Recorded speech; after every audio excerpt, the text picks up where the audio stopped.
함께 보신 하나님의 말씀은 창세기 48장 1절에서 7절까지입니다. 창세기 48장 1절에서 7절까지 한 절씩 교독하시겠습니다.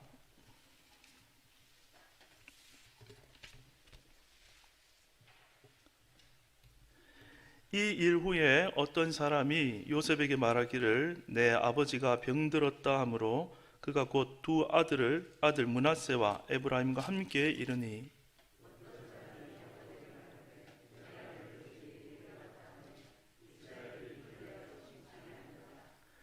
요셉에게 이르되 이전에 가나안 땅 루스에서 전능하신 하나님이 내게 나타나사 복을 주시며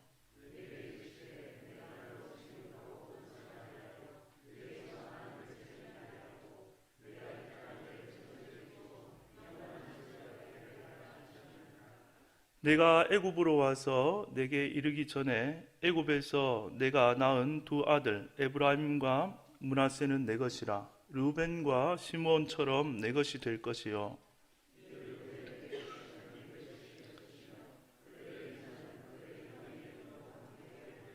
예, 7절 함께 보겠습니다. 내게 대하여는 내가 이전에 밧단에서 올 때 라헬이 나를 따르는 도중 가나안 땅에서 죽었는데 그곳은 에브랏까지 길이 아직도 먼 곳이라.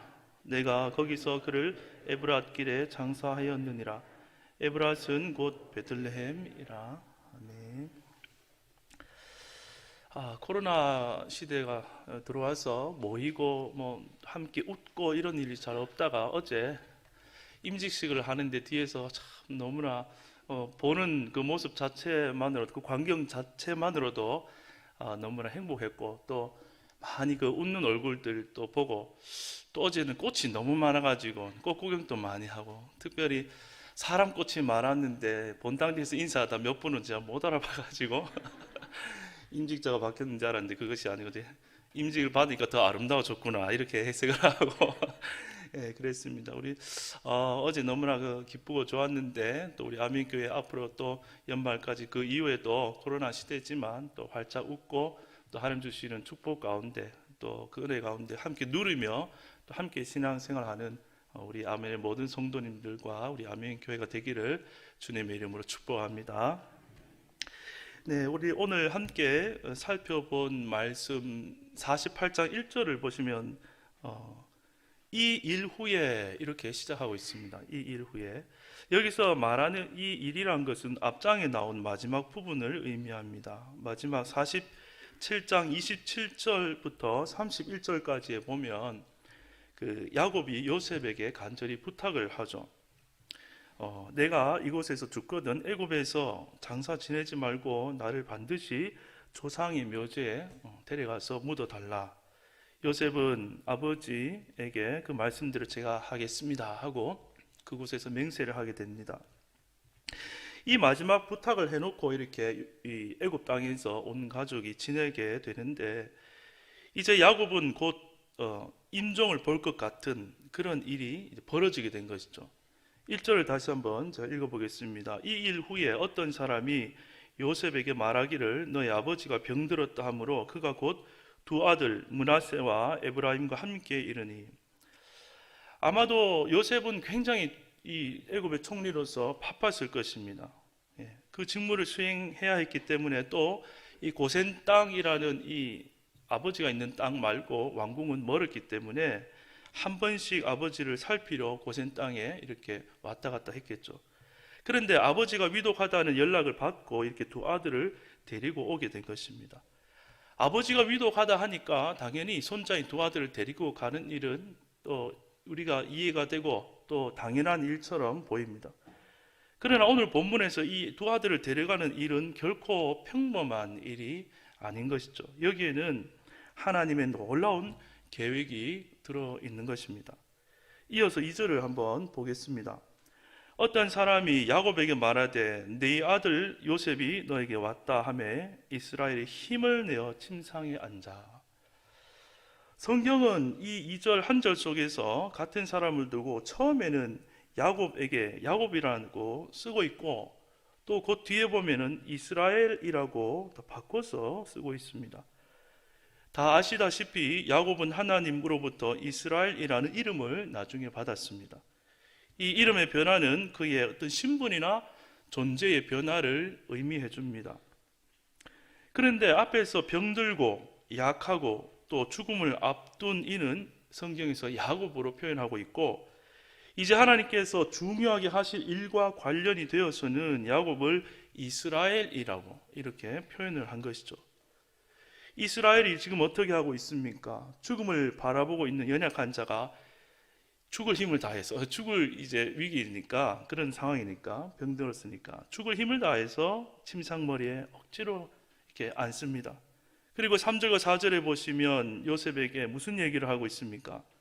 3절과 4절입니다. 요셉에게 이르되 이전에 가나안 땅 루스에서 전능하신 하나님이 내게 나타나사 복을 주시며 내게 이르시되 내가 너로 생육하고 번성하게 하여 너에게서 많은 백성이 나게 하고 내가 이 땅을 너의 후손에게 주어 영원한 소유가 되게 하리라 하셨느니라.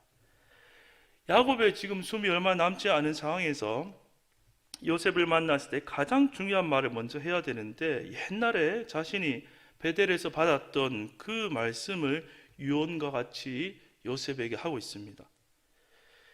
사실 지금 이들은 그 약속의 내용 안에 있는 가나안 땅에 있는 것이 아니라 모두 이방 땅인 애굽 땅에 와 있고, 또 야곱은 이제 죽음을 눈앞에 두고 있습니다.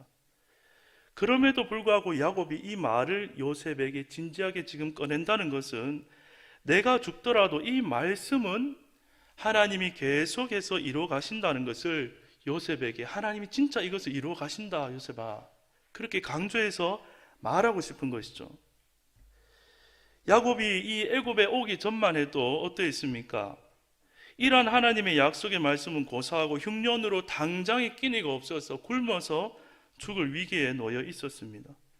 그가 그런 상황 가운데서 이 말씀을 기억하며 살았을까요? 아마 대부분의 시간은 그 고통 속에서 이 말씀은 아예 잊고 살았을지도 모릅니다. 그리고 그 말씀을 기억했다 하더라도 그러한 당장의 끼니가 없는 그 굶어서 죽어가야 하는 그 처지에서 이러한 말씀이 성취되리라고 야곱이 정말 기대했을까, 그런 생각이 듭니다. 그러나 어느 순간 죽었던 요셉이 눈앞에 나타나고 그 요셉을 만나는 순간 야곱은 굉장한 충격과 함께 베델에서 말씀하셨던 그 하나님의 말씀이, 그 말씀을 하나님은 아직도 다 이루어가고 계시구나라는 것을 그가 목도하게 되고 발견하게 되었다는 것이죠. 야곱 자신은 그 약속의 말씀을 항상 기억하면서 그것을 위해 살지는 못했지만, 하나님은 그런 야곱과 상관없이 하나님은 하나님의 말씀대로 그 뜻대로 이루어가시는 그 하나님임을 죽었다고 생각한 요셉을 만나고 보는 순간, 정말 하나님은 그러한 분이구나 라는 것을 경험했다는 것입니다. 우리가 앞에서 살펴본 야곱의 인생 전체를 보면 같은 패턴이 계속 반복된다는 것을 보게 됩니다. 자기의 꾀와 자기의 열심과 자기의 부지런함으로 살아갑니다. 그러나 위기를 곧 만납니다. 그러면 그 위기에서 하나님의 은혜로 그 위기를 넘기지만 곧 다시 자기의 생각으로 삽니다. 또 위기가 찾아오고 또 하나님의 은혜로 그 위기를 넘깁니다. 그러나 조금만 시간이 지나면 곧 다시 자기의 생각으로 삽니다. 그러한 패턴이 완전히 끊어진 것이 이 요셉을 만나고부터입니다. 그리고 애굽에서 평안한 마지막 세월을 그가 보내게 된 것이죠. 자기의 노년을 위해서 야곱이 자기가 그렇게 노력했을 때는 완전히 다 실패했습니다. 마지막에는 평범하게라도 내가 살아보려고 지내보는가 싶었는데 상상할 수도 없었던 긴 대흉년이 찾아오면서 자신의 머리나 방법은 아무것도 소용없는 그러한 마지막 시간을 보내게 된 것이죠. 그런데 야곱에게 요셉이 정말로 대반전이었던 것은 그가 평생토록 그토록 노력했던 평안한 삶이 이 요셉이 나타남으로 말미암아 실제로 자기에게 이루어졌다는 것입니다.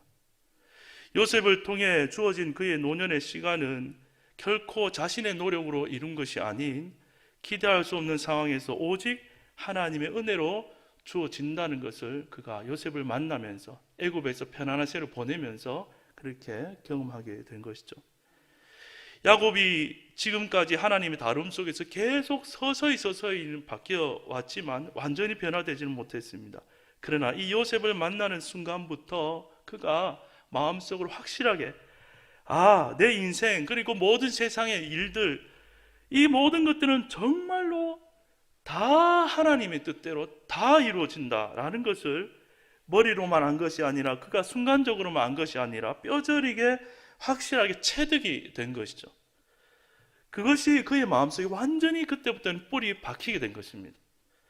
그렇기 때문에 지난 시간에 살펴봤듯이 그가 세상의 최고의 권위가 있는 바로왕 앞에서도 그를 축복할 수 있는 사람이 된 것이죠. 땅의 가치관에서 완전히 벗어나 하나님의 가치관으로, 하늘의 가치관으로 바뀐 인생을 살고 있는 것입니다. 무엇이 진짜이고 가짜인지, 정말 중요한 것이 무엇인지를 알고서 살아가는 사람이 된 것이죠. 여기에 계시는 모든 분들도 인생 가운데 야곱과 같이 내 힘으로 어찌할 수 없는 인생의 많은 위기와 고비들을 계속 하나님의 은혜로 넘어갔구나, 하나님의 은혜로 이번에도 넘어갔구나 하는 그런 경험들이 다 있을 것입니다. 위기를 넘기는 것이 그러나 더 중요한 것이 아닙니다. 그 일을 통해서, 그 일을 지나면서 우리가 얼마나 하나님의 자녀답게 변했는가, 거기에 하나님 목적이 있고 그것이 더 중요하다는 것입니다.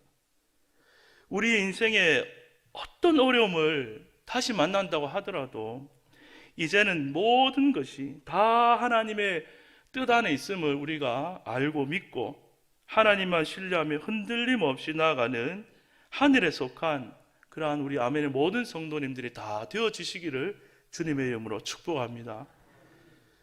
이제 5절과 6절을 함께 조금 살펴보도록 하겠습니다. 5절과 6절입니다. 내가 애굽으로 와서 너에게 이르기 전에 애굽에서 네가 낳은 두 아들 에브라임과 므낫세는 내 것이라. 르우벤과 시몬처럼 내 것이 될 것이요 이들 후에 내 소생은 네 것이 될 것이며 그들의 유산은 그들의 형의 이름으로 함께 받으리라.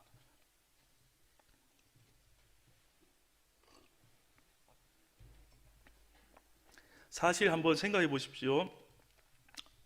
요셉은 애굽에서 일찌감치 와서 거기서 계속 결혼도 하고 여기서 생활했습니다. 그러면 거기서 낳은 두 아들은 거의 애굽 사람이라고 해도 틀리지 않겠죠. 어머니가 또 애굽 사람입니다. 애굽에서 태어나고 자라고 애굽에서 학교를 다니고 공부를 한 두 아들입니다.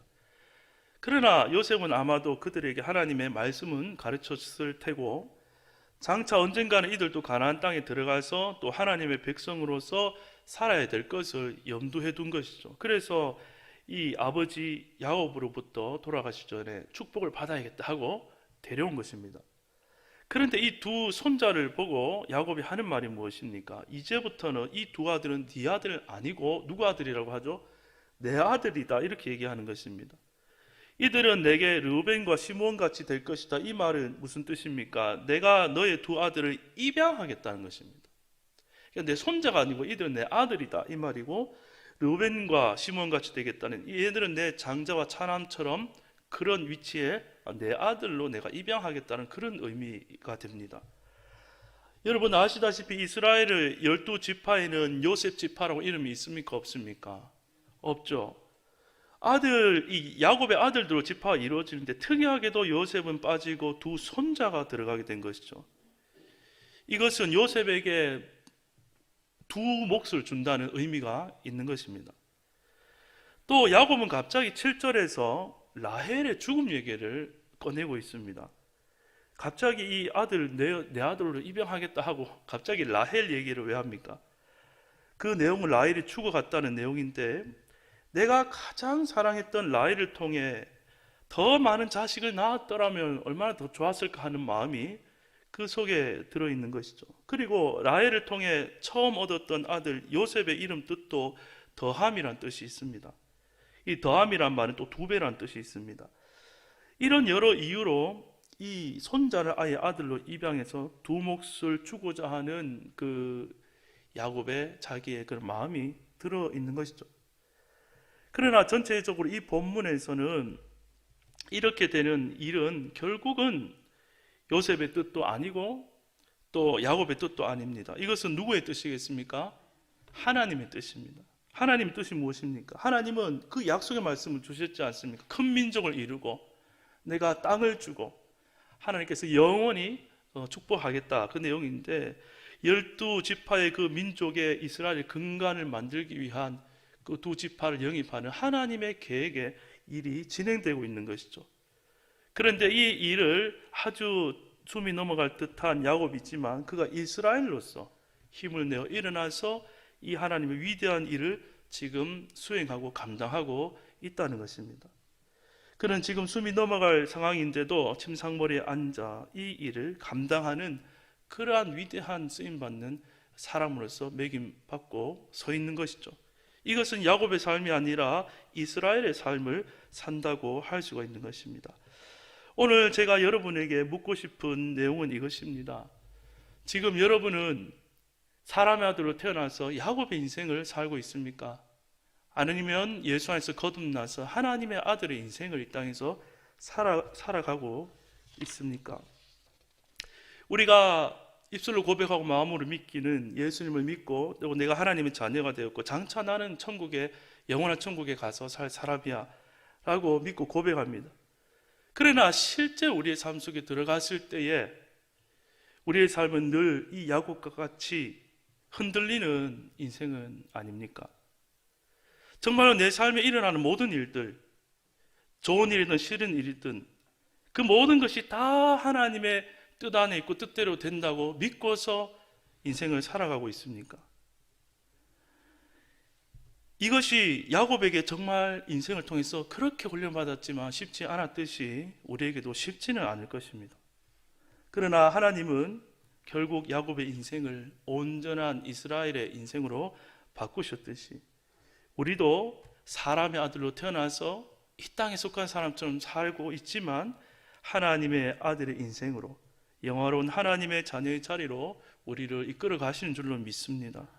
이것이 하나님의 놀라운 계획이고 구원의 계획이고 우리를 변화시키며 성화시키며 하나님의 아들 삼으신 자녀 삼으신 놀라운 은혜인 것입니다. 야곱이 아니라 이스라엘의 인생으로 그가 살았을 때에 어떻게 되었습니까? 야곱 집착하던 그 태생적인 야곱으로 노력했던 갈구했던 안정과 평안도 사실 찾아오게 되었고 또 하나님의 일에도 쓰임받는 인생이 된 것을 보게 되는 것입니다. 우리 모두가 하나님의 말씀과 뜻을 온전히 받아들이고 믿음으로 순종함으로 이러한 삶이 될 수 있기를 주님의 이름으로 다시 한번 축복합니다. 이후의 내용들을 이제 보시면 이제 요셉이 이 두 손자를 축복하게 되는 장면이 이 48장에 나옵니다. 요셉은 이제 두 아들을 이 야곱 앞에 딱 내미는데 야곱의 오른손에 축복을 받도록 그 므낫세를 뒤에서 밀고 또 야곱의 왼손에 축복을 받도록 또 둘째 아들인 에브라임을 이렇게 등에 밀었는데 아시다시피 어떻게 했죠? 야곱이 축복할 때 손을 이렇게 엇받고 교차시켰습니다. 이것을 보고 요셉이 이 표정이 탁 일그러졌습니다. 17절 이하에 보시면 요셉이 기뻐하지 않았다고 나옵니다. 그리고 아버지 손을 바꾸려고 이렇게 막 합니다. 이것을 원어적으로 살펴보면 기뻐하지 않았다는 그러한 표현은 악해졌다, 악하게 행했다, 그의 눈이 악해졌다 이런 뜻이 그 속에 있습니다. 이것은 순간적으로 요셉이 영적인 눈이 아니라 육신적인 눈으로 인간의 생각이 사로잡혔다라는 것을 성경이 보여주는 것입니다. 이러할 때 야곱이 요셉에게 딱 손을 거두면서 뭐라고 얘기합니까? 19절과 20절을 같이 한번 한 목소리를 천천히 읽어보겠습니다. 19절과 20절입니다. 시작. 그의 아버지가 허락하지 아니하며 이르되